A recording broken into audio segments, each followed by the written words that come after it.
Yo, welcome guys. What's up? Welcome back. Once again. There we go. Just let me set up some stuff here. Turn my mic up. Turn the Elgato down a wee bit. How's it going? Welcome Hyper Sushi. Welcome Lawless Play. Welcome Andy Foo. Welcome Mac Tire. How's it going? Just bought Modern Warfare. You legend, dude. You legend. Alright, let me get comfy today. How's it going, folks? I just came back, sat down with my coffee. I've been on a bit of a 2-day coffee streak, if you like. I made a coffee yesterday, and it did wonders. Today I woke up a bit more naturally. Still a bit tired. Went to bed late last night because I watched a movie. Went to bed at like 2:30 or something, but I woke up at a pretty good time today. I had such a surreal, weird ass dream, and you know how sometimes when you have a really vivid dream, it like fully kind of engages your brain, and before you know it, you're like fully wide awake. It's not how I would choose to spend my mornings if I could decide, but it got me up on time, so I'm hoping that today we can just fucking have a great day. We'll stream, do my work later, and hopefully I'll get in my bed for a decent time tonight, and we'll just have like, we might actually have a good cycle on the go. For once in my life.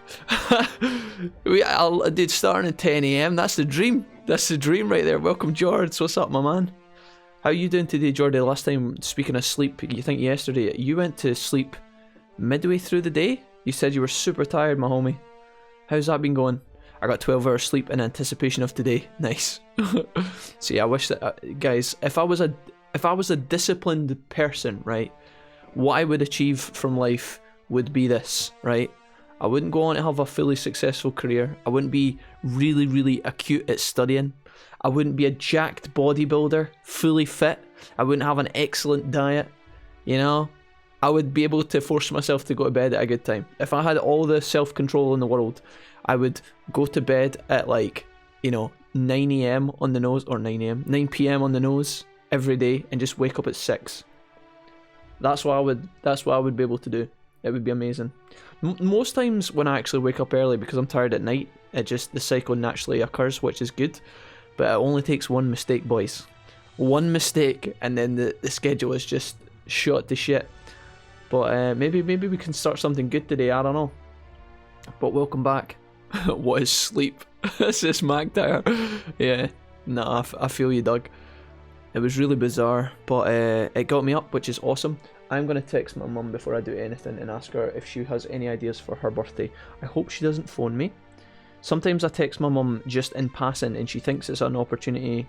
It's not her fault, it's kind of how most people operate on the planet, to be fair. I text her and then sometimes she thinks that's like an opportunity to phone me. Not always, but occasionally. And then if she phones me, I probably won't answer it, and then she'll be like, what the fuck? Hey, mum. Oh no, I started my last text. Hey mum, I can't do that.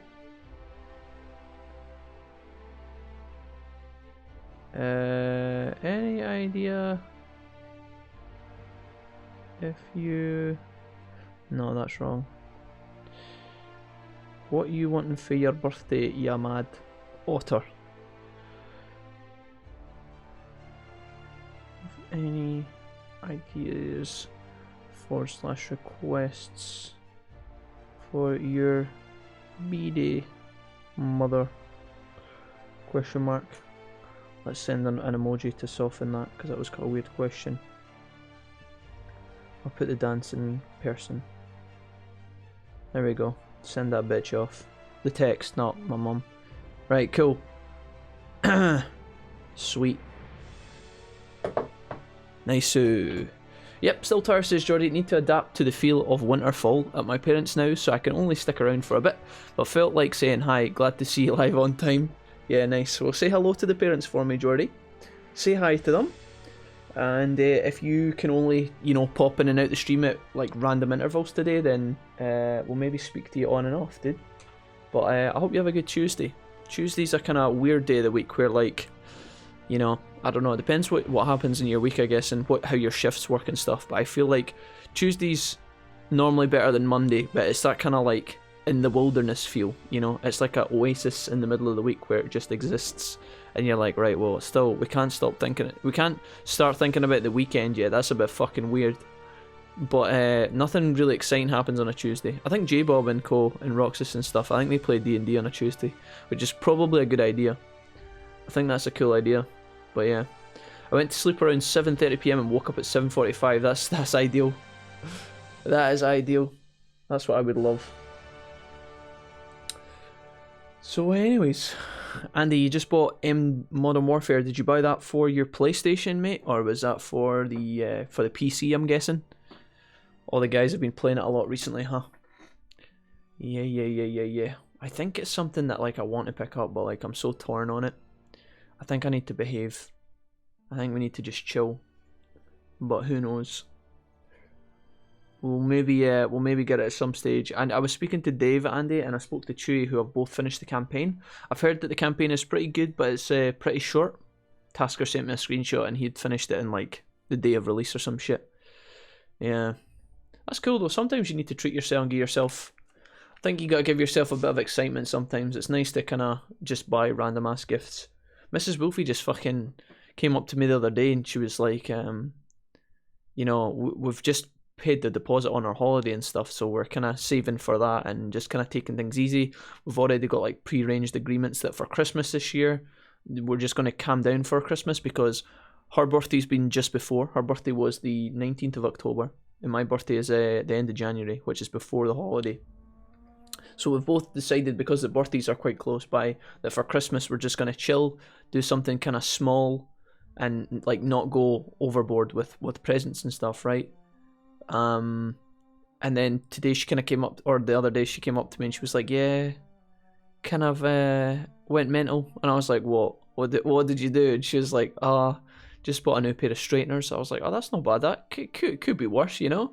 She was like, yeah, but I got the Premium Platinum Plus Edition. I'm like, alright, what does that mean? And then she just kind of ran out the room before I found out like anything more, so I don't even know what's going on there. What else? Oh yeah, she wants to go and see Diana Ross in concert soon. Apparently Diana Ross is coming to Scotland. I was like, mate, really? Diana Ross? So that's a thing. Probably going to end up going to see Diana Ross at some point. I don't know when that's going to be. I think she's coming to Glasgow. But yeah, it's 6 AM and I haven't gone to bed yet, says the Baccio. Welcome to Baccio. You're right on time, because we've just spent the first 10 minutes of the stream talking about lack of sleep. How's it going, sir? How's it going, guys? I'm going to just chill it for a little bit, guys, have a bit of a chit chat, and then we're going to jump into Outer Worlds in just like 5 minutes. I've got my coffee here, but I wanted something to kind of rejuvenate me, like a hot drink, but I didn't want tea, because the tea I've been drinking recently has been tasting like ass. It's been tasting really bad. Now I have cleaned out my coffee machine in the hopes that would make things better, and it did make things a little bit better, but the last couple of cups of tea I've made are like an odd colour, like not a proper tea colour. They're like a shade or two like out of sync of what it should be.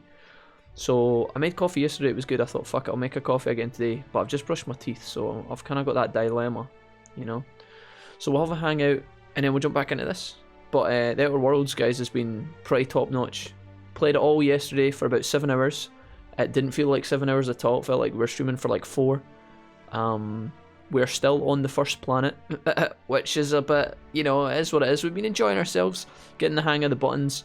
The controller for the PlayStation is which we're playing on feels a bit jank sometimes.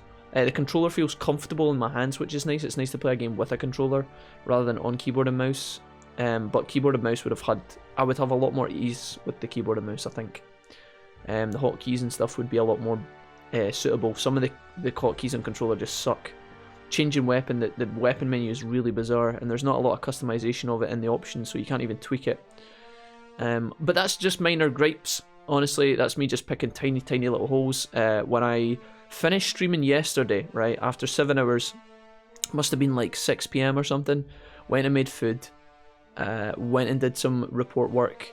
I actually edited a video as well, and then I was thinking to myself, I was like, dude, I want to play the Outer Worlds. Should I start streaming again? But it was like 9 PM and I was like, no, right, just behave yourself. Just do more work, go to your bed, and then wake up looking forward to playing it today. So that's where we're at right now. But my first experience yesterday with this, it had some kind of negatives, but they were very small, and so far it's been brilliant. The banter, the writing, the humor of the game is completely, you know, Fallout. It's that kind of dry, really, really funny humor. It gets me. I know it's maybe not for everyone, but it's so funny. Some of the writing has been really, really clever. The world that we've been exploring has been fairly basic, but we've found little secrets here and there, which feels really rewarding. And the perk system and the leveling up system seems really good also. It's got that kind of gratifying feel that when you actually hit a level, you're excited because you can put points in your character. That's something that I really, really like about these kind of games. So it's all been pretty good fun so far. We're just about to actually go, and I think today we're probably going to have to start things off by making big decisions, because we have to decide if we're going to help the townspeople or the refugees. Now, I have a strong suspicion I haven't met the refugees yet. The people living outside the town in the wilderness, I haven't met them, but I have the strong feeling that they're going to be really nice to us, and it's going to make the decision really hard on what we need to do. So, yeah, we'll see what happens, but it should be a good time regardless. I'm really looking forward to jumping on and stuff. Some of you guys who were tuning in with the stream yesterday and were watching along were sending me messages last night on Discord as well. You know, obviously people were coming in from the work and sticking it on for a few hours, and they were sending me messages and tips, you know. Oh, if you want to respec and do this build is really strong. I had a message from Lawless, a couple of messages from J-Cram and stuff. All the dudes jumping on it. Better than Fallout 76, asked MacTire. I don't know, mate. I can't tell you. I never played Fallout 76, but there is a lot of people here, I'm pretty sure, who had played it. Some people liked it, some people hated it. I know it was a bit of a controversy. But from what I've played of this game so far, it's been really good. My only regret is that we can't play it on PC, but I've said that a million times at this point. You guys are probably fed up listening to me fucking bitching about that. I just know that if I played it on the computer, it would run so much smoother. And the game doesn't experience a lot of lag, and it loads pretty fast. I was actually surprised. Having played so much Fallout New Vegas, obviously that game came out fucking years ago at this stage, but you know, you're so used to, you enter a town and then you go into like somebody's house or a club, you get a loading screen. The game loads that area and it gets rid of the outside area, right? In this game, it's not like that at all. It's, you enter the city and then there's like a brief loading screen for the PC. I would imagine PC's rapid, but the PS4 takes maybe like 30 seconds, 40 seconds, less than that. And what it does is it just loads the entire city. It loads the entire city, and then you can free roam the whole city without any more loading screens until you leave the city, which is kind of insane. Maybe not with modern technology and stuff, but you can see how far the games are coming along that they don't require that anymore. There must be ways for the game to like hide shit from you and things like that, you know. But yeah, it's been good so far anyway. We'll get at it today. Maybe we'll make some more kind of weird decisions. We've got a new crew member on our ship as well. I love that aspect, and it's something I never expected. If you guys have been following me for a long time, you'll know that one of the things I enjoy about video games is when, if you're playing through some sort of a progressional story game, it's really nice when you have that sense of progression visualized in aspects of the game. So that's kind of cryptic, so let me kind of explain what I mean. But in Digimon World 1, for example, okay, when you're running through the game, it's this big, massive open world map, right, where you can find people. Now, when you actually beat challenges in the game and you beat the Digimon, they come back to the city and they start to fill out the area, right? You guys know what I'm talking about. So it looks like this game might have some aspects of that built in, and I fucking love that. So, for example, we started on the ship, and it's empty, right? There's nobody on the ship right now. But it looks like when we went to the first time, we actually managed to recruit someone to our ship once we'd done some quests for them. They said, "Can I come with you?" And we said, "Yeah, sure, you can come along for the ride." And he's like, "Cool, I'll make myself useful. I'm gonna be at the ship. I'll meet you there." And I think when we go back now, he's gonna be living in the ship with us, in his own little area. He's probably unlocked his own room to access, which I think is such a good it's such a simple concept, but it's such a satisfying idea, because if you can go around with your ship now on all the planets and collect different people to have on board, I think that's brilliant. It's like, not only are you doing all your Fallout stuff, but in space, you've got obviously the space environment, all the alien monsters, the plasma rifles, all that stuff, but you've also got the sense of like building your star pilot crew, which I think is really, really cool.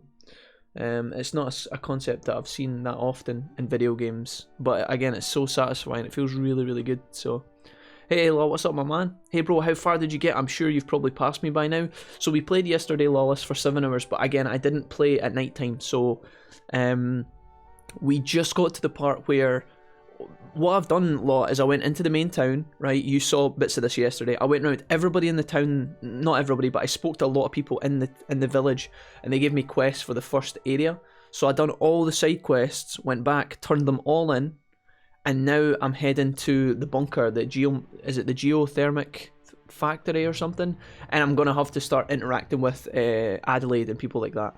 Now I know that a lot of people who play these kind of games will probably jump on, and that's the first thing they'll do, right? They'll go into the main city, talk to Reed or whatever his name is, the mayor, then they're gonna go and talk to Adelaide. But for me, that's the last thing I want to do. When I play these kind of games, the main story for me always comes last, because sometimes in these kind of games, you might think that's a bit try-hard and stuff, but it's just the way I like playing it, because I know that in these kind of games, I've got what I call Oblivion Syndrome, Elder Scrolls 4 Oblivion Syndrome, where you progress the main story to a point where things start to change the world. So in the case of Oblivion, if you push too far down the main story too early on, Oblivion gates start popping up everywhere, and they're fucking a nightmare. So, and some people enjoy the Oblivion gates, that's cool, I kind of enjoyed them too, but you know when you're trying to do like your Mages Guild quest and you're trying to do something and then like a fucking Oblivion gate turns up and all these Deirdre bastards run at you, you're just like, oh for fuck's sake.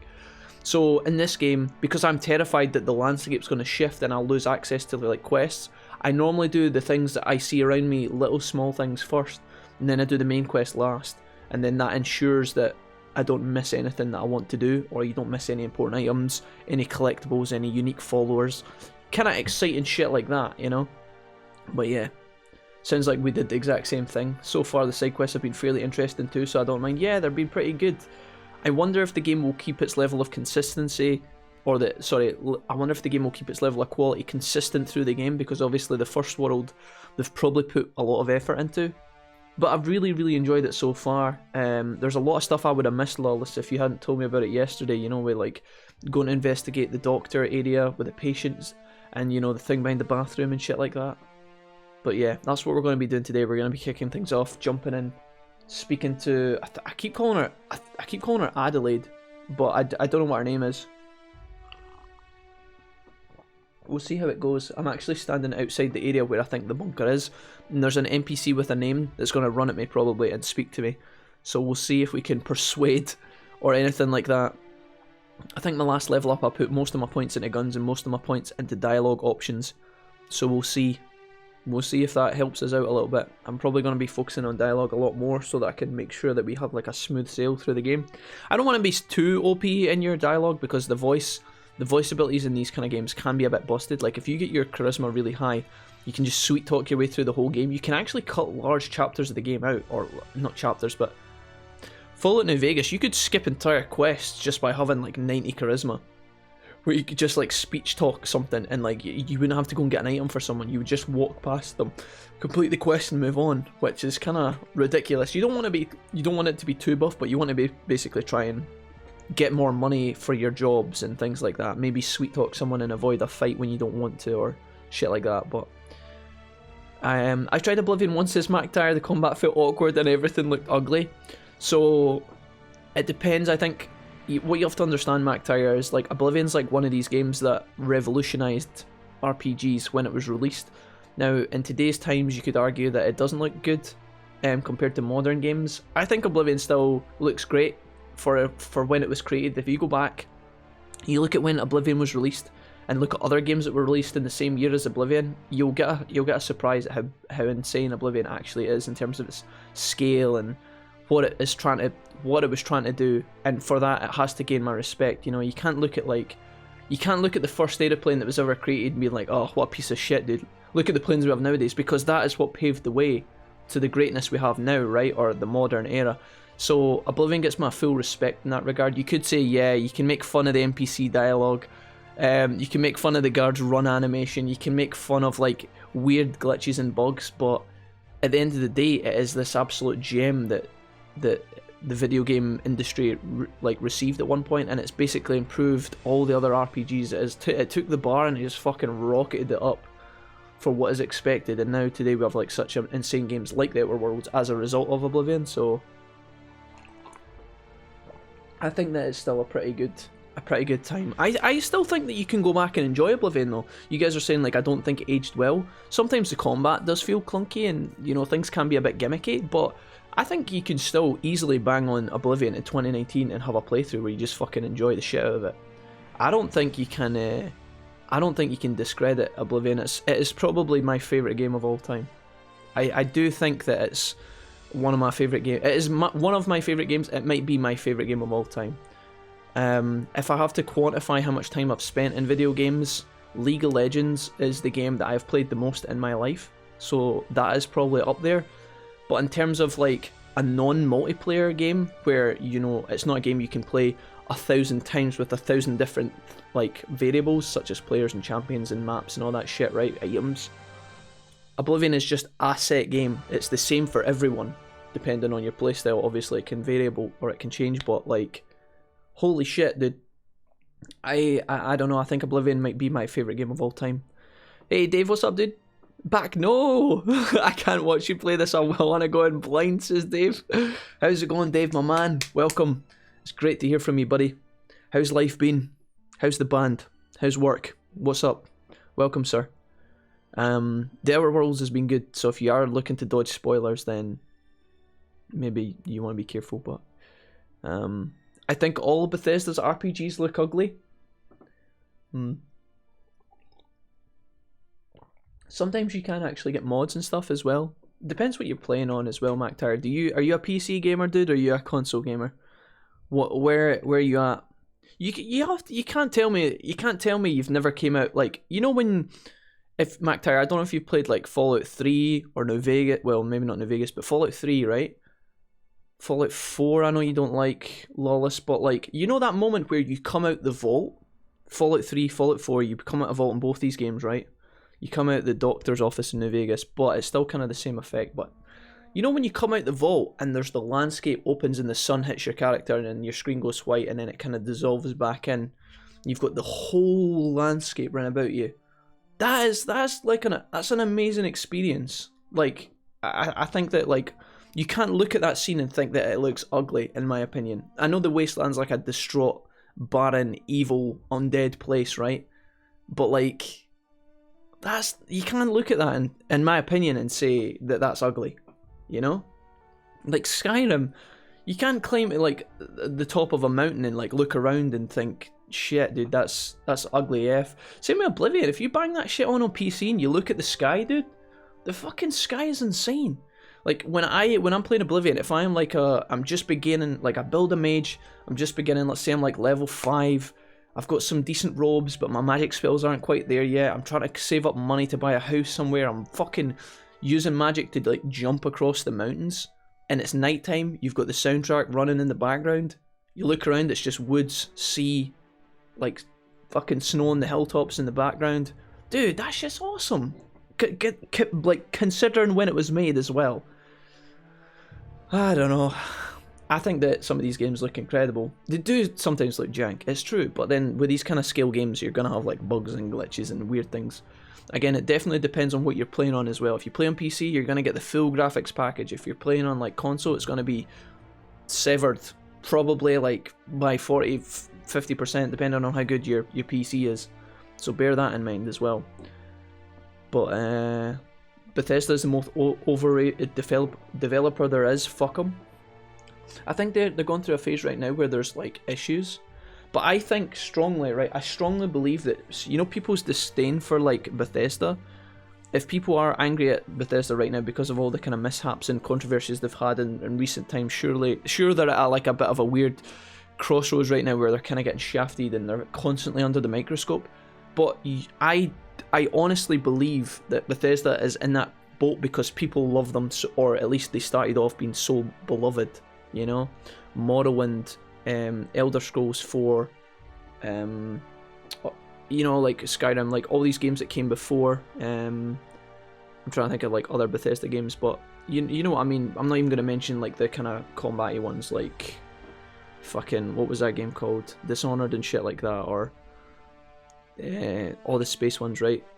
I feel like Bethesda, in terms of their RPGs, I feel like they set the bar really high, and so if people are angry at them now, it's just because they've come to expect a lot more from the company and the quality of games.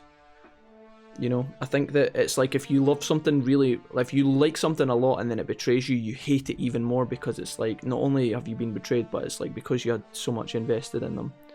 That's just, maybe I'm overhyping what you guys think about the company. I am a huge Bethesda fanboy, and I always will be. I never bought 76, so I didn't really encounter that whole disappointment phase. I kind of read reviews online, kept my eyes open, and just watched as it unfolded, and so I kind of dodged that bullet. But yeah, I know that when Elder Scrolls 6 comes out, I'm going to be buying that shit on release, and I'm going to be playing it for days, you know? And if it's bad, then maybe I'll start to change and I'll start to go along with the crowd, but like, I've not given up on Bethesda yet. Maybe I've got too much faith, but I'll leave them the opportunity to prove me wrong, basically. But yeah, oh dude, the band is awesome, so many new ideas, and I gig on Friday, says Dave. Nice, dude. That's awesome. GG's. Congrats on the gig. I hope everything goes well, Dave. That's sweet, dude. Fable has similar issues, but it looks more well put together. But I think didn't Fable come after, right? Fable came after. And again, I think that when, like, see when they I could be, let me just Google this really quickly so I actually know, right? If I go Fable 1 release, came out in 2004, right? Oblivion release. Oblivion came out in 2006, so maybe Oblivion actually came first. What about Morrowind? Morrowind. 2002. So 2 years between each. I think that there's a strong possibility that some of these games paved the way for each other, right? There's definitely, on the developer teams, I'm pretty sure that there were players, you know, people who were playing the other games as they were making their own one, and I'm pretty sure they all feed into each other, right? I never actually got to play Fable, but I had mates who loved it, and I kind of know generally how it worked. I remember that you could go good or bad, and your character would change depending on if you were evil and stuff like that. I never got to play Fable. I didn't get a chance to Fable and Halo crossed together. I didn't get as much of a chance to play Fable when I was younger, because I didn't own an Xbox back in high school. I was a PS3 guy. I hate Bethesda's character models, so freaking ugly. I think that, like, the thing is, right, when a studio's making its stuff, right, they can only focus on so much at once, right? Like, they have to choose, right, what we're going to have. Are we going to have a beautiful landscape with good storyline? Are we going to have great character development options? Are we going to have a ton of items and stuff? They have to sacrifice something. I think sometimes the character models do take a bit of a hit, it's true. He lies.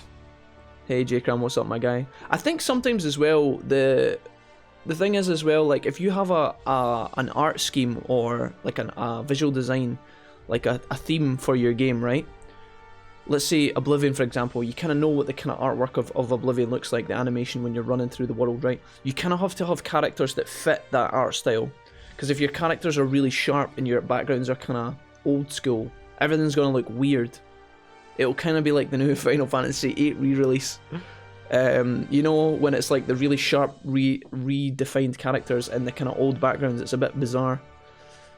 But I feel like Bethesda's characters are a bit weird. I remember when I was, Jordy, just to kind of corroborate how you feel and kind of back you up. I remember when I was looking so much to play in Skyrim, guys, and I went into Skyrim, and for the first time ever, I was in my mate's shed. I'd picked up the game during the day. I was so excited to play it.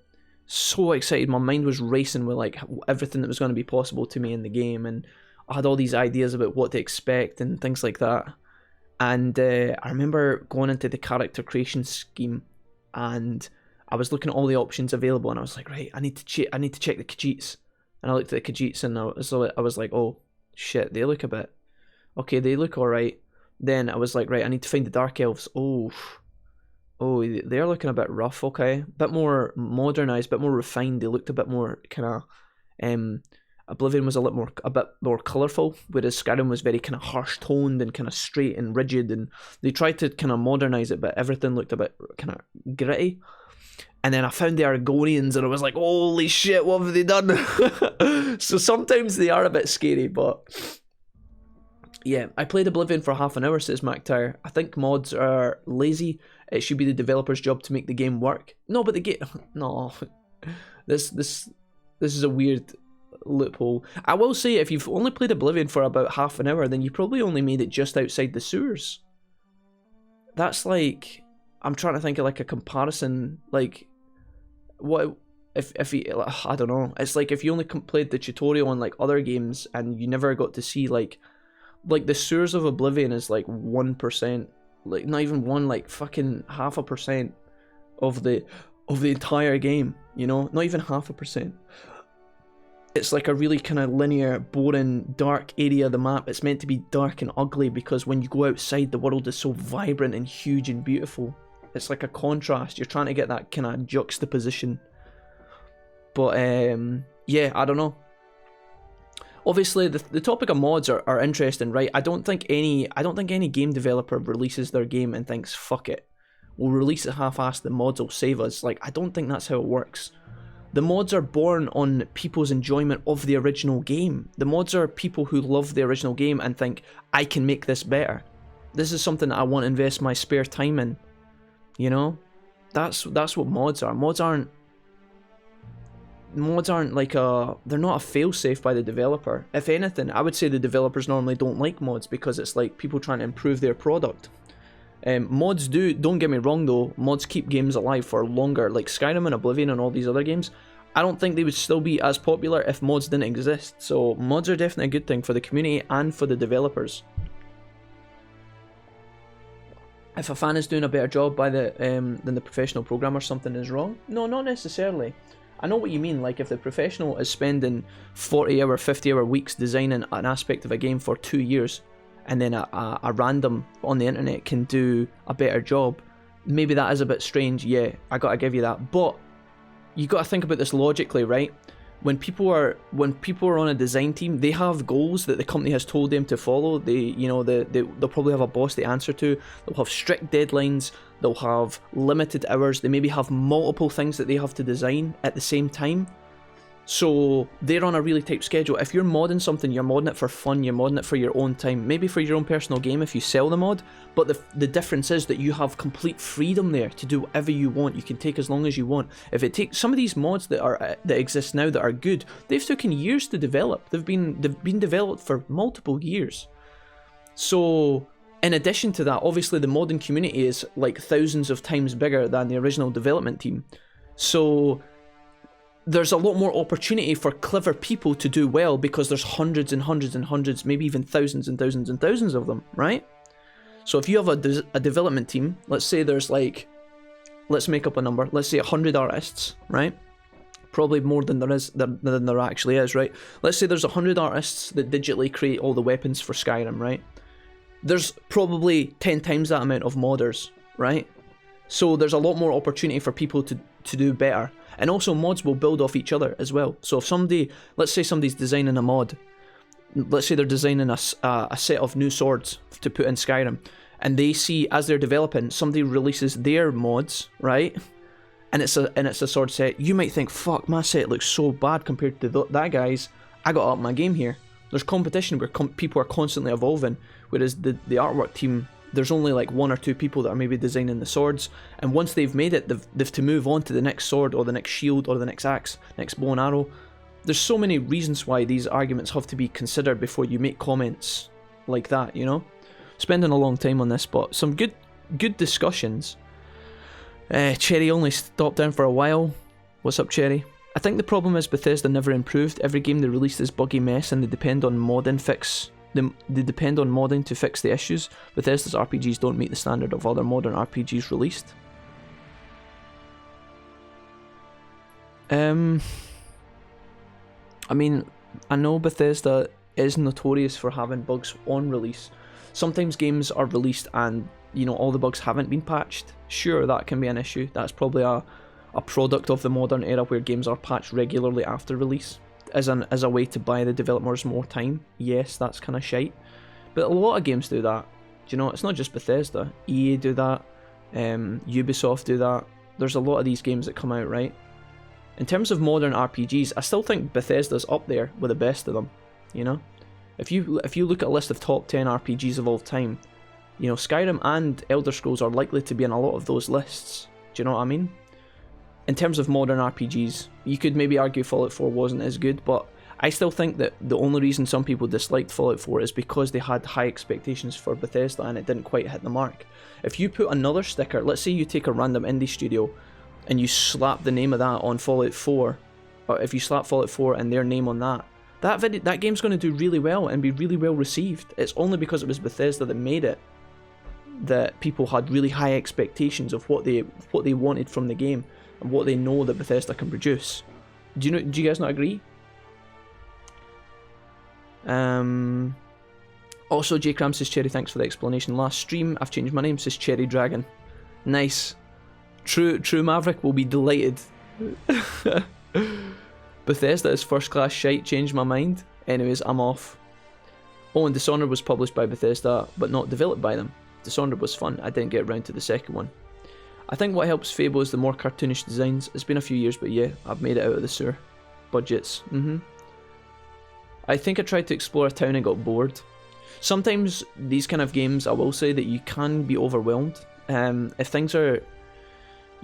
I think there's like a really, really niche ability to design in a really good open world RPG, and it has to start tight-knit and slowly expand like a tree, right?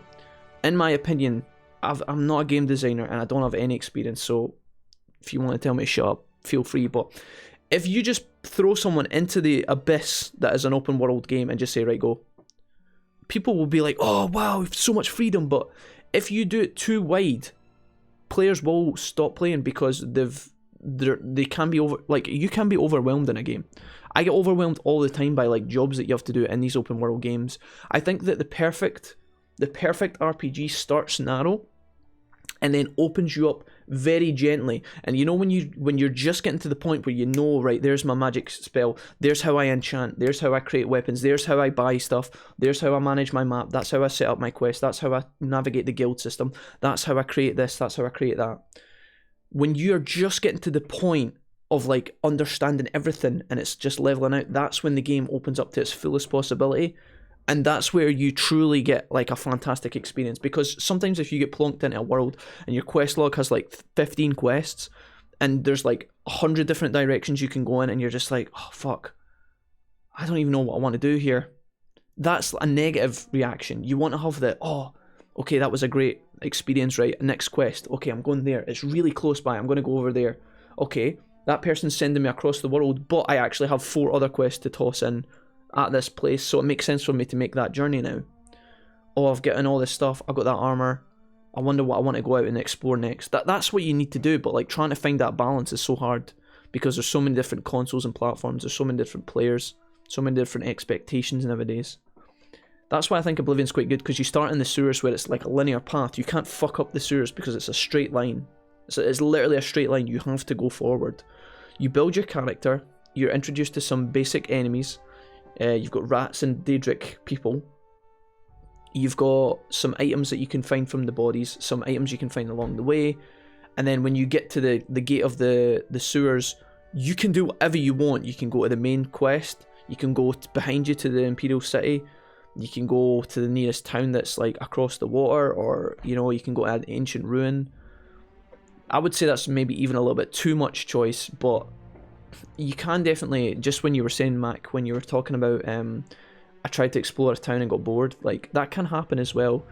When I started playing The Witcher 3, which I think is like one of the best games I've ever played in the last 10 years, I installed The Witcher and I started playing it and I gave up for months. I stopped playing the game for like 6 months, and my experience was, oh, this game looks cool and I feel like it feels quite fun to play, but it's kind of dark and dreary. I've got a lot of quests, I've got a lot of menus, I don't really understand how to work anything. And then one day, after like really, really good reviews and watching countless videos, I was like, fuck it, I'll install The Witcher, I don't have anything to play. I'd installed it, jumped back into where I was exactly. I was like, right, okay, I need to go and kill this monster, let's go fucking kill it. Okay, I'm going to cash that in, I've leveled up, okay, put some points in. Okay, I'll buy some potions from the local healer. Eventually it snowballed and it got to the point where I was starting to understand everything. You complete a main quest, you unlock a new map, and you're good to go. You've oiled up your car, The road's open in front of you. It's a beautiful day. Boom. That's a good gaming experience. And I just played it for like, and the rest of the game, it was brilliant. But some games can be like that. You gotta be careful. Also, models are built on the foundation of the original game, not really a fair comparison to the original dev. Anyways, making Egbert and set his speed to max. Yeah, it's like the devs are making pizza from scratch and mods are just putting them in the oven. Not against modding, but it seems to be the major selling point for Bethesda instead of the vanilla game. I honestly don't think Skyrim is that great of a game, but that's my opinion, says J-Crum. Fallout 4 was well received. I think I'm in the minority thinking it's pish. I mean, I think that, I don't know. It's definitely got lower ratings than the other ones. I don't think you were the only one that kind of gave it, like... I mean, when we're talking about games being well received, are we talking about, like, IGN scores and GameSpot stores and all this shit? Because I don't really feel like that's the real reviews of a game. The best place to go, if you guys want to find out how well received a game is, in my opinion, is, if it's possible, if you're a PC gamer, go onto Steam, look at the recent feedback on Steam. Those are the best ways to judge games, in my opinion. Look at the players. Don't look at the fucking... You know, I do go on and watch certain game reviewers for advice and, you know, thoughts about games before I buy them. Sure, I will do it for a quick kind of investigation about what the game's like. But a lot of these big media companies, I don't even give a shit, because they all give the same numbers and their scores. The players will give you the true kind of thoughts, and I'm pretty sure Fallout 4 has different ratings compared to some of the other games. Like, if you go into New Vegas on Steam and look at the reviews versus like Fallout 4, I would imagine Fallout 4 is still highly rated, but it's probably probably like 10 to 15, 20% less than New Vegas. So that's the only reason why I'm saying that. I'm not saying that because I dislike Fallout 4. I actually really enjoyed it. But yeah, that's just me. When the Scottish fellow says the word freedom.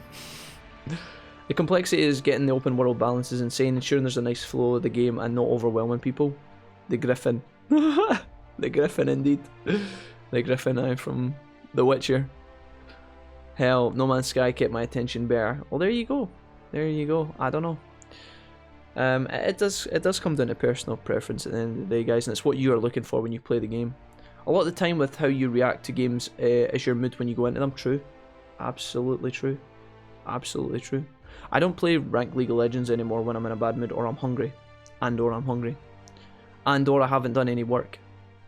And there's like, that's like an extreme example, but kind of in the line of what J-Cram's saying, I have to set myself up to play that, because I'm trying to competitively climb. That may be a little bit try hard, but if you want to do it efficiently, dude, I am not going to go into a ranked game when I haven't eaten in 6 hours. I'm not going to do it, because I will get so grumpy so fast. And I've started to realise myself doing it.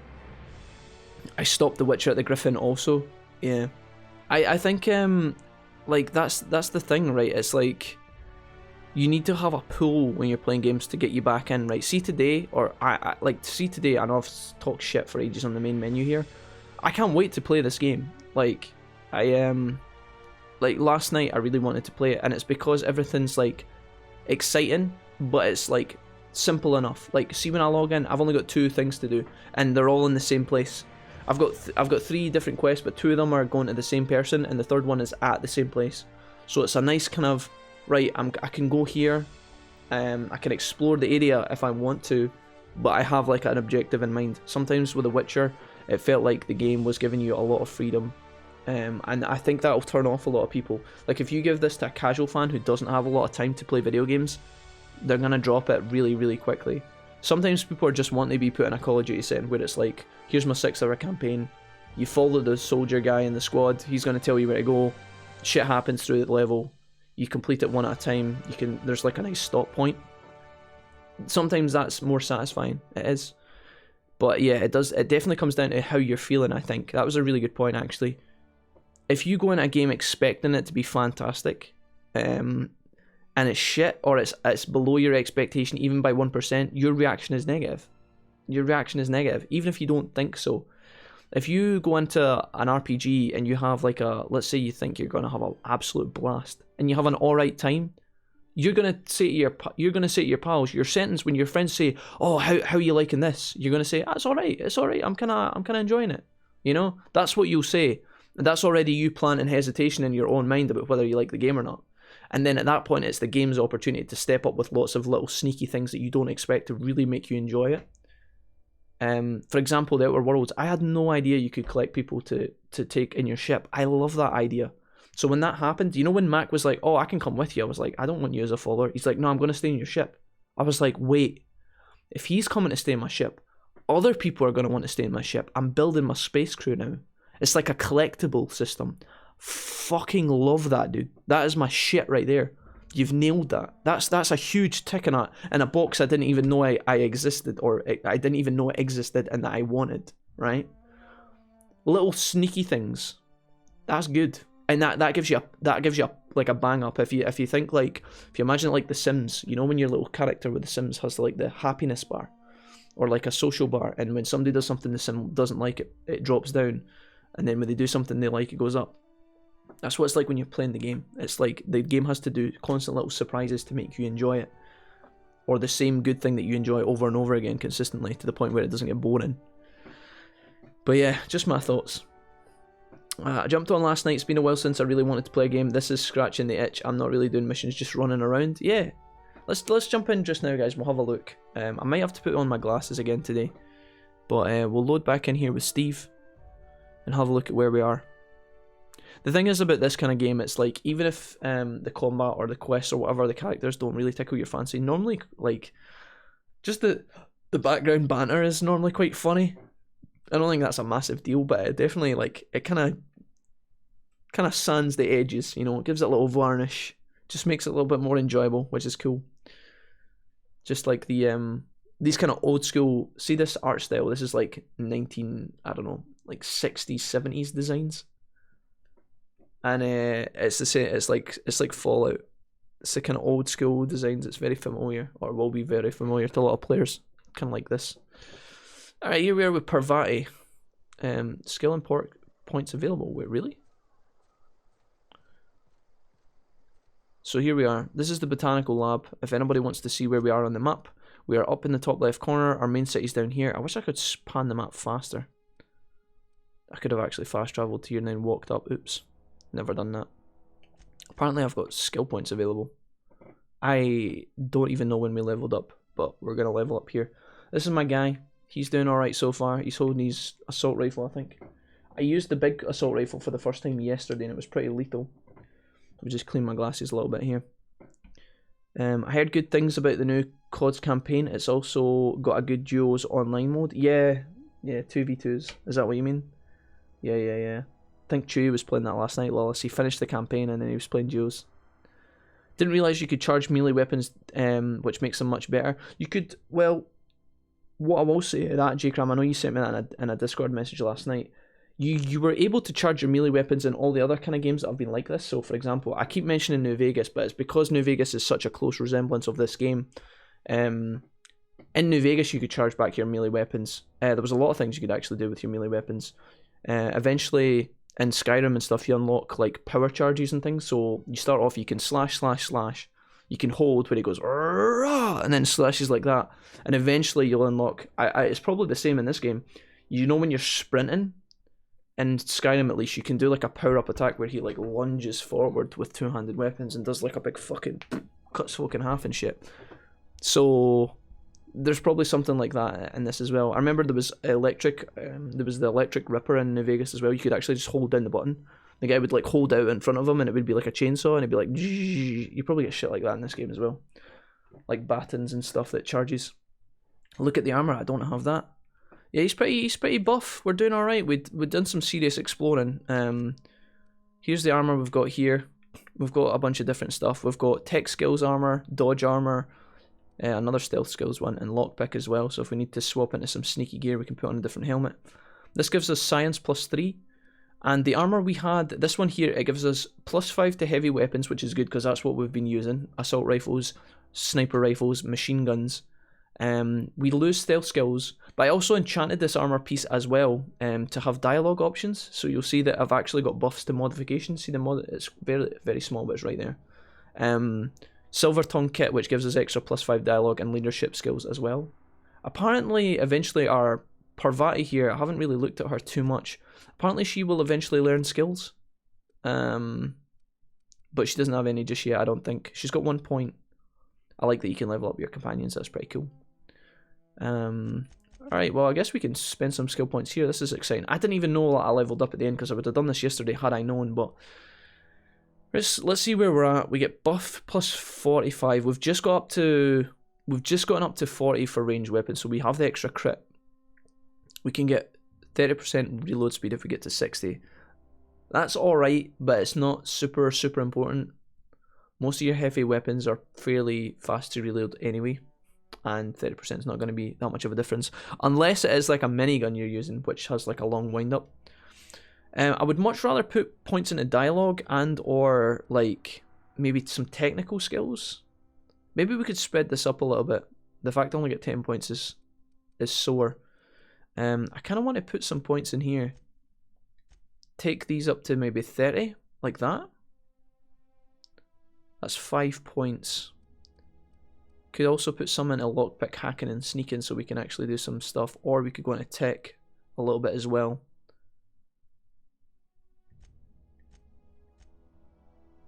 Like that.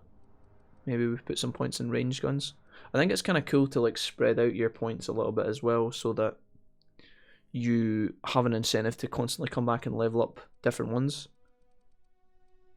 Not really bothered about that. Or these ones. Let's put 2 points in ranged. Gives a bit of a incentive to keep leveling. Gonna apply those.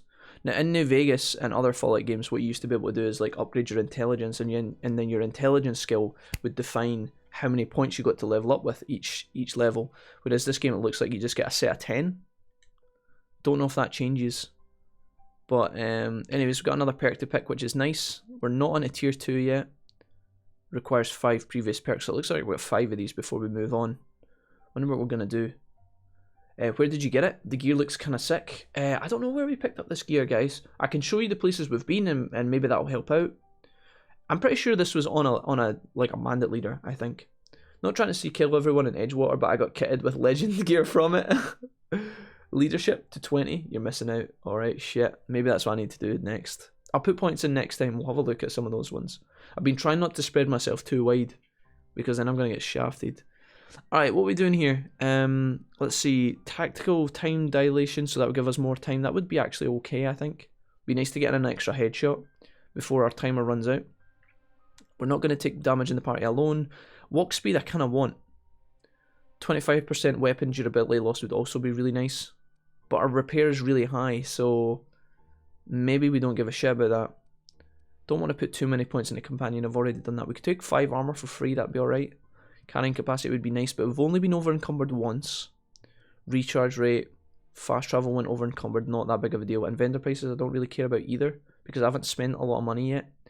So I think we either go for 50% reload time or 25% higher, or we take one of the speeds.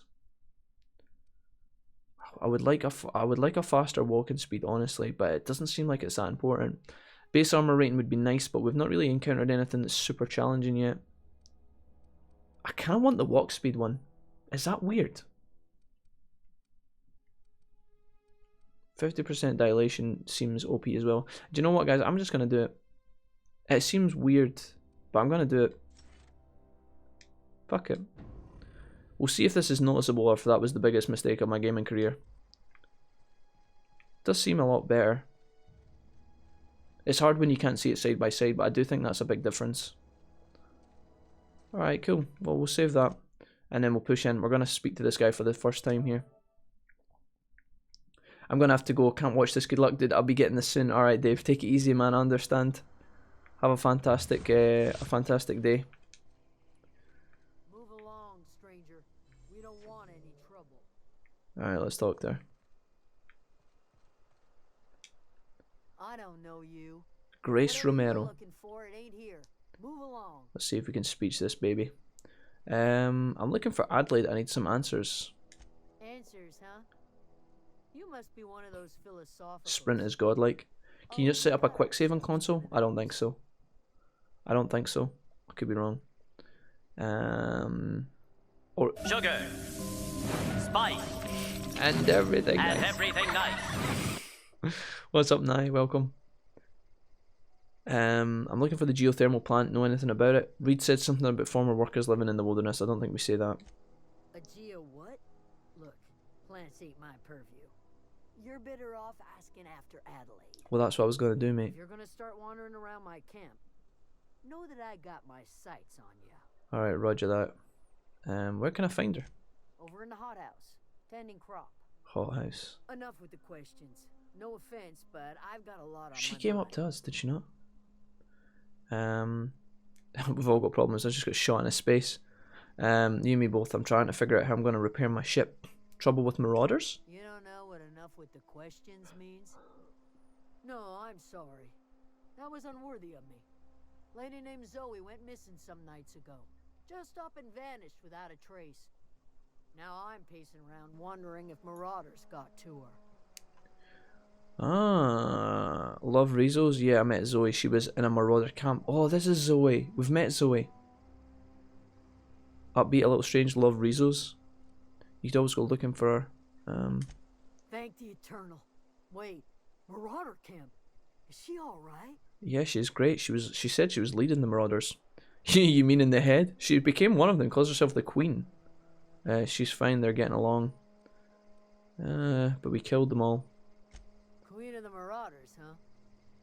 That's what comes of watching serials. Rots your gray. If you could bring her home, I'd be obliged. And if you could cross off some marauders on the way, I'd be much obliged. Okay. I've got questions about Zoe. Tell you what I can. How well do you know her? Well enough to know we never got on. Zoe and Stefan were close. If anybody knows the workings of her mind, he does. Alright. You seem so personable. Can't imagine how you get on with her. She was lazy and thoughtless. Okay. What is it? So we need to talk to Stefan as well. It's a nice rifle, bro. You're not holding it properly, but it's a nice rifle. Okay, so maybe she never told me where I can find that guy, but I think if we go and speak to Zoe, maybe we can like speech persuade her. But maybe there's also like a way we can get her to definitely come back by talking to this guy. Let's have a look. I've got this whole area. We've got buildings along here. Deserter. Must be a random NPC. This place looks a lot better than I thought. I thought it was going to be like a shack town underground or something, but... First because I am, says Nye. Always. Weapon parts. Got a bed here. Oh. Not gonna lie, I thought she might have been an enemy there. We could steal some of this. I've been stealing a lot of ammo from people. It doesn't seem to be a problem. Pretty sure it's here to be jacked. Okie dokie. How many of these are actual buildings? That's not... The choice. Is this the bar? What's up, bro? You hungry? We got canid ribs. Oh, this is Stefan Garcia. This is the guy. We found him first. Something I can help you That with? was quick. I'm told one of your numbers is missing. You mean Zoe? Yeah, we were pretty close. Not like her to go loping off. What happened about Zoe? Zoe and I were gonna watch the serials, as is our... You sound like some type of... Tell me a little about Zoe. Zoe was always obsessed with this serial. Masked Marketeer. A scion of Byzantium turns to banditry. What did they mean by serials? Is that like a comic strip? I had a surprise. Okay. What happened the day she disappeared? Zoe and I were gonna watch... Oh, we just watched that. Okay. Was she acting strange? Can't say I recall Zoe ever acting strange. Well, except for her habit of writing things down on scraps of paper. Oh. She called it journaling, but I... Okay. Journaling. Maybe we can find like her journal lying around, and that'll give us a clue. The other day I got my hands on a genuine copy of the latest masked... Sometimes it's quite hard to see the dialogue options. It's quite hard to see which ones we've clicked on and which ones we've not. Not much of a chance, no. Mind if I ask why you're interested? Zoe's living with marauders nearby. Zoe's living with marauders? Yeah, that sounds like the sort of sideways, brat-brained plan Zoe'd come up with. Yeah, it could be you're telling How's the the truth. down under? Or maybe you're trying to wheedle me Good, into just had dinner, relinquishing sitting my down own for copy of Minecraft. The Masked Marketeer. It's a collector's edition after all. Maybe you're trying to wheedle at me. Look at my face. Do I look like I give a damn about your show? Yeah, you're probably right. A true fan would have displayed a gleam in their eye upon hearing the words collector's edition. Here you go. Latest copy of The Masked Marketeer. Tell Zoe we're all waiting on her. There we go. Success. Alright, what are you selling, buddy? Fresh off the limb. You got anything good? No, is it just meat? It's just, I've got some suits. What else we got? Power, modification plasma. Increases your dialogue and leadership skills for 473. Okay. Well, at least we know he sells this. He's also got a fiver, a Spacer's Choice revolver. Only 5 rounds in the cylinder, but they hit like an asteroid. Weapon range. Oh, it's 3,000. It's 3,000 gold, or bits as they're called. Okay, well we managed to get that out of him. That was good. I've noticed so far, guys, the skills you require to persuade people, they're not always high. The only one that's caused us problems so far was we hacked into a safe, and we were trying to get a key, and my hack skill needed to be 30. That's the only time I've had trouble so far. That's where Adelaide is, so we're not going in there yet. Want to have a look around town a little bit. If you're hungry, Stefan's got supplies. Okay, what we got here? Examine Zoe's journal. So that's it then. No more Edgewater for me. No more cannery. No more jumpsuits. Blah blah blah. Just because I got sick, everybody's sick. Well, okay, I got sick and I grabbed a little too much adrena time. Is that really a crime? I got to treat myself, or what? But you misappropriate 1 box of adrena time. That's suddenly you're committing larceny. So that is one of Zoe. This looks like it's her area. I wonder if there was more clues we could get to really convince her, or if we have everything we need. Steel poster? What? Why would we need that?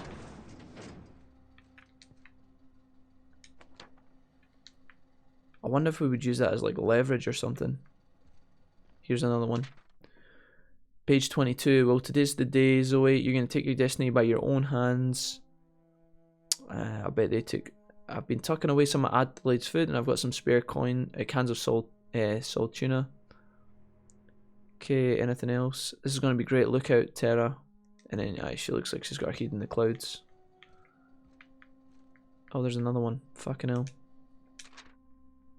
Good news, I'm alive. I don't know. Sound too bad. I'll see myself leading. Is there any more pages on the ground? Just the 3? Okay. Maybe we would be able to use that to our advantage. I don't know. Deserter, excuse me, good sir. PC's turned off. Got some bits in the corner that I won't steal because the guy's here. Oh, scanner.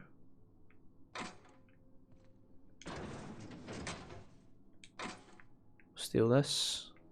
Oh my. Revolver.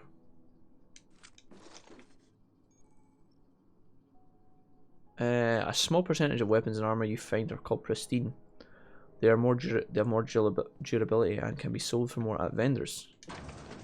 Don't mind me, I was just taking a plamp. Okay. The highest I've seen is 45 so far. Excellent. It's cold as dicks in Scotland. Yeah, it was very chilly this morning. I had to put on all the heating. All of the heatings. What we got here? Terminal. I wonder if we could get some blackmail material here. I still don't know if I like these people yet. We haven't talked to the boss, and that's going to decide how well we get on with this colony as a whole. There's our main character. Alright, let's just see if we can get any info before we go in here. Personal files. Hack 1.5 to bypass. Sure. Open entry. The computers in this game seem a bit jank as well. May the Eternal bless my first endeavour. It's been 2 days since I walked away from the life at Edgewater. Are still operational. Tired of having the taste of salt tuna lingering in my tongue day in day out. I want something fresh. Last entry. We found another worker from Edgewater, ex-worker now. Desertation rates must be climbing. I'm not terribly surprised. Reed's style of management has always been tyrannical. Or tyrannical? Tyrannical. If he's a tyrant, basically. Imagine exodus is brewing. At any rate, the worker was in a sorry state. Cool. Experimental notes. What's going on here? I am hereby repurposing the botanical lab from its original conception as a gear and the soulless outcome. The greenhouse may look impressive, but all specialist choices are cheap and reliable, blah blah blah. This place shall become a nursery. Before it was abandoned, I understand the horticulturalists, fucking hell, horticulturists, failed to produce a single viable crop. Something about the soil being too poor. I'm determined to find a way. May the eternal smile upon our endeavours was the last entry. Flora are living things. Soil, I conclude. Some of this stuff, guys, is boring as fuck, but sometimes you can actually get glimpses of a character's true intentions by reading their computers.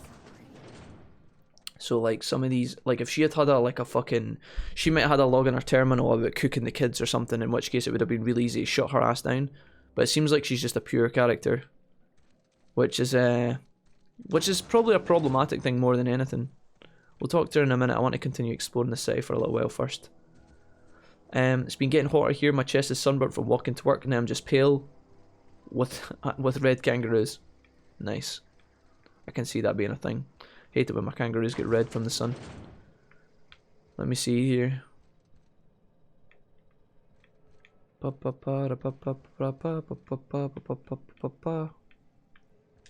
Oh shit. What is this? Is this the armory or some shit? This is going to take 4 out of 10. Dang, that's impressive. What are we working with here? What the fuck did I just break in here for?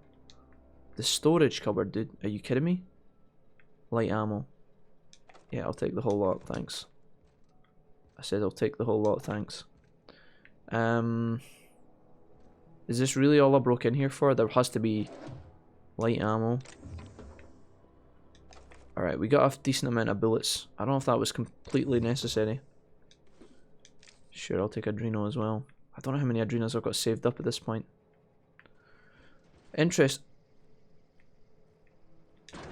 Just making sure the door here was fully functional. It's actually faulty. Might want to get that. Yep, cool. Good talk. Right. Oh, that's Thomas. He used to follow me around before he left the cannery. A lot of people used to follow Parvati around. She's fairly popular with the lads. What we got in here? I don't know what that dervish mist is supposed to be. Is that meant to be like a drug that they squish in their face or something like that? Oh, I need this.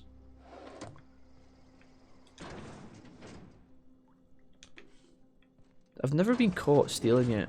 I've never actually had that issue, but it's probably likely to occur at some point. We got a house up here. Is this an open door? Nope. What the fuck is this? Hello. Money here. I like how we just go around looting everything. What is this? Money stashed in the toilet. Parvati, the old classic. Gotta check all the nooks and crannies. Sweet. Hello there. Did you see me? No. Okay. Cool. Just a random little ass house. Oh, there's my fucking legs broke again. Oh, what the hell is this? Necklace. I like how Parvati she's never got a problem with me just raiding entire camps. Ouch. I had 3rd-degree sunburn once, had blisters on my shoulders. Sweet niblets. Oh, is this where the core is? Pick up power regulator. Have you got a name? No, you're just a random. We can get it, guys, if we want. We could get it and hightail it out.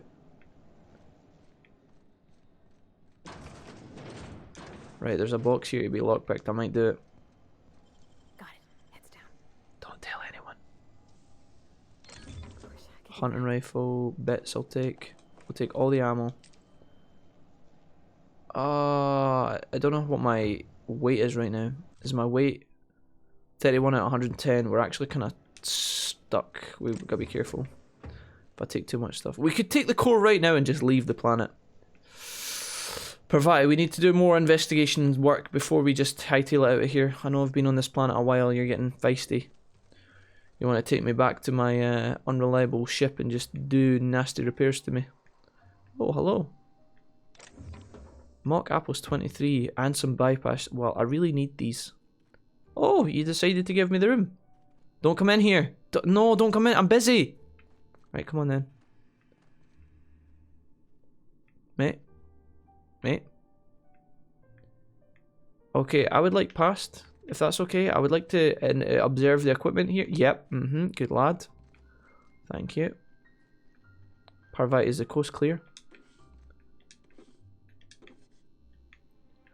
Alright, it seems that all the supplies are in order. Good job. Quick, Parvati, we gotta leave. Right. Here goes nothing. What stuff have we got here? Ooh. I like how the chests just open. You don't actually have to investigate them all. That's very, very nice. Steel, plain and pure water. Cool. Right. I think we found our important lady. Let's do this. Let's save over this one. Never been really bothered by sunburns. I'm ginger. I get sunburned when I look at a radiator. Hello. If you're hungry, there's meat turning on the spit outside.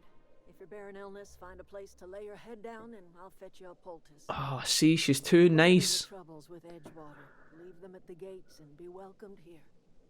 Any questions, dear? Adelaide McDevitt. She's almost too nice, you know? Definitely cooking kids in the oven. There's something spooky. I think this is just a scenario where these guys have started out as the bad guys, but they're like the good guys now. You must be Adelaide. I'm not here to join your camp. You must be Adelaide. I have been called that, among other things. Green Thumb, grandmother, the strange old lady who keeps flowers. But yes, Adelaide will do just fine. Excuse me, Miss McDevitt? Sorry, it's just... You got such pretty trees in here. Why, thank you. You're Robert's girl, aren't you? I remember when you were but a sprout. Thomas speaks of you often. Who's Thomas? Are you staying long? You should try some of my tobaccorn tea. I brew it in an old spittoon, but it's been cleaned. Okay. Is this your greenhouse? No, dear. The garden belongs... Okay, I finally managed... I'm surprised you managed to grow anything. Funny, you never knew you could tripe in a garden. The soil around the Vale went sour years... The secret rest... Okay. Looks like you've made a home for yourself here. A home for anyone who's ever turned their backs on Edgewater. So, like the spores of the puffball, cast on the wind and alighting on fresh soil. We put down new roots. Oh, Adelaide, you're so poetic. Why did you leave your old home? You picked a terrible place to put down your roots. Why did you leave your old home, Adelaide? It is an unpleasant story, dear. But the short of it is that sometimes one wakes up and realizes the place that was once her home for much of her life has changed. Oh. The home in which we spent our lives has left us behind, and so... Okay, Reed sent me to make peace with you. Reed Thompson? You here on behalf of that cold-eyed reptile? Unfortunately, yeah. Let's hear it. What's Reed's idea of peace, then? It's probably terrible. You're living off power that belongs to the town. Come back to the cannery, that's about it. Reed asked you to consider coming back to town. He's willing to make amends. Something about coming back to town or losing power. I wasn't really listening. We can't tell him... We can't tell her the power belongs to the town. That is his message, but... Let's just say this one. This seems like the most diplomatic. He's willing to make amends. I don't think she's going to buy it, though. Make amends? Spare me. Only thing Reed knows how to make is a mess.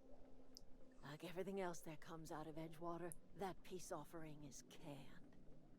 I and my own are living just fine out here by ourselves. What is the blue neon light that's just turned on behind you, Adelaide? Maybe you should check that. I think one of your machines is malfunctioning in the back there. Your hair suddenly went green. You want to get that? We can continue this on in a minute once you turn off whatever the fuck that is. I think a sprinkler just turned on or something. Like everything else that comes out of Edgewater, blah blah blah. Reed asked me to divert your power over to him. He mentioned a geothermal plant. This is serious. I'm about to cut off your power. We don't want to say that. He would do such a thing.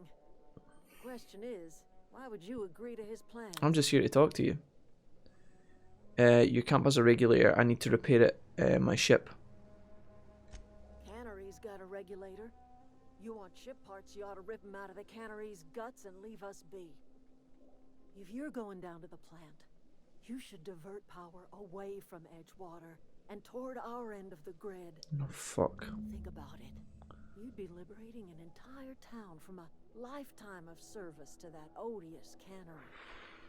Seems the sort of thing a hero would do. I thought we would be able to please both, but I don't think so. I'm not looking to get mixed up in your problems. I just want to fix my ship. A hero to you, maybe.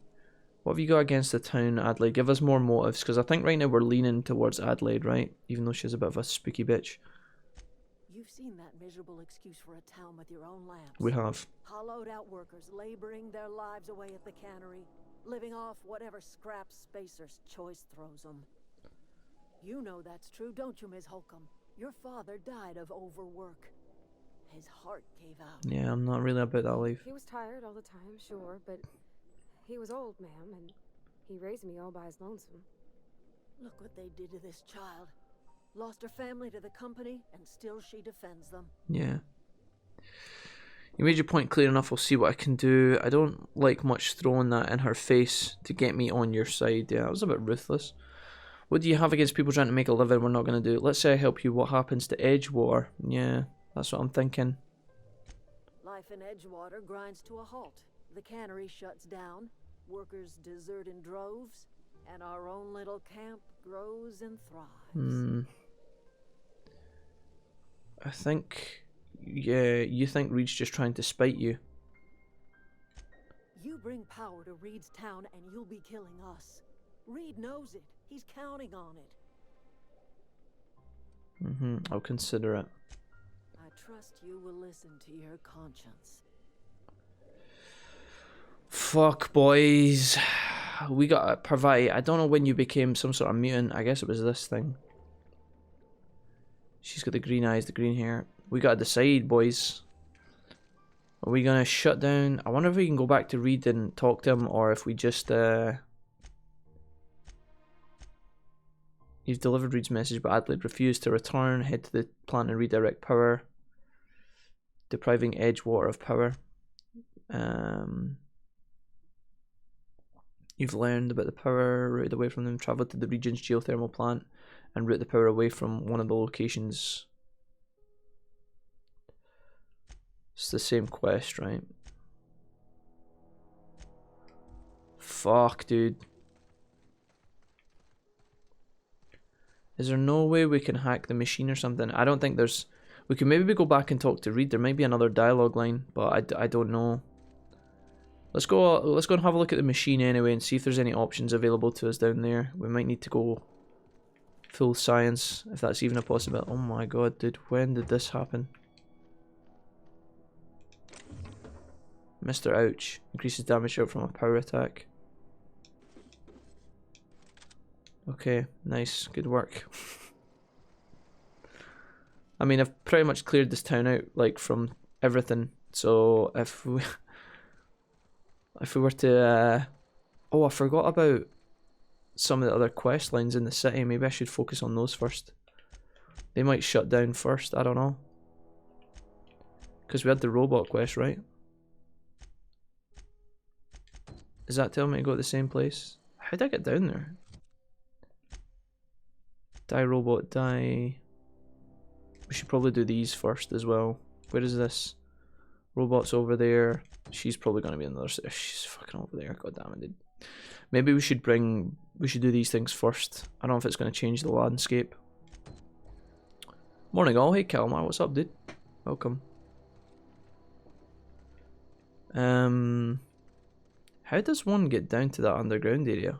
Where is that? Is that around? Is that outside the town or is it inside the town? It's not really clear. Must be outside, right, and round. I wonder if we can find that first.